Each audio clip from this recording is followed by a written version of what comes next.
ဆရာကတော့ဘယ်လဲသွားပြီးတော့စာဝါဒီကတလုံးနဲ့တက်တယ်ဆရာမတွေမတင်ပေးလိုက်ဘူးရှေ့ဆက်ဆိုလေဒီနေ့ပါမိုင်းစကာ ရှမ်းရောက်တယ်ဟုတ်ပါ စဝါဒီကာ ရောက်ခါ မချာရ မချာယူပိုင် ပိုင်လိုက်ပိုင် ယူပိုင် ပိုင်က ယူပိုင် ပိုင်ပိုင်ပလမ မ ကို ကိုင်းပြန်ပိုင်မလားဘလုံးပိုင်ကြတော့ပြောပြီးမှာဘလုံးဒီနေရာကကြည့်ကြည့်လို့လာတယ်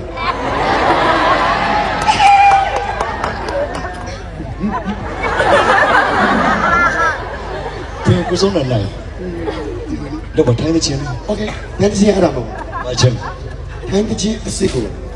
ဟောဒီကမစ္စတာဒလာစင်လူဆိုပြဘယ်လောက် မစ္စတာမစ္စတာဒလာစင်လူ မနှောင်းလေတကယ်မရှိနဲ့တကယ်မိသားစုများတလားမှာမျက်နှာဖုံး ဟုတ်တယ် မျက်နှာဖုံးတွေလိုက်ရောက် အဖေကငယ်ငယ်ကိုကြီးမေဆိုကျောင်းအောင်ကြီး ဟောကျောင်းဆရာကျောင်းမ ဟုတ်ပါဘူးအခုရင်းကြီးတွေတက် โอเค